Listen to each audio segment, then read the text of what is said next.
యేసు ప్రభు వారిని పెట్టిన జైలు. సరే, మెట్లు చూసుకోండి.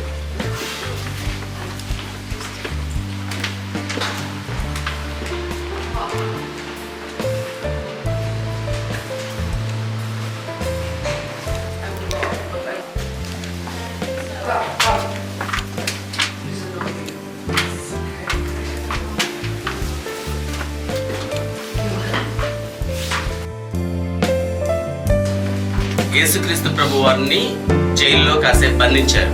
ఇక్కడ ఈ పిక్చర్ చూస్తే చూడండి, ఈ పిక్చర్లో ఈ 2 బెజ్జాల్లో ఆయన్ని కాళ్ళు పెట్టేసి ఆయన బంధించారు. బంధించిన తర్వాత అంటే బైబిల్లో రాయబడలేదు కానీ ఆల్టర్నేటివ్గా ఇక్కడ పిక్చర్ వేస్తారు. ఆ రోజు యేసుక్రీస్తు ప్రభు వారిని కాసేపు అంటే పిలాతు దగ్గరికి తీసుకొచ్చినప్పుడు ఆయన లేచి బయటకు వచ్చి అందరూ మత పెద్దలందరూ వచ్చే వరకు కూడా వెయిట్ చేసినంతసేపు ఆయన ఇక్కడే ఈ హోల్స్ లో ఆయన కాళ్ళు క్రిందకి పెట్టి బంధించారు. యేసు ప్రభువుని బంధించిన జైలు ఇది.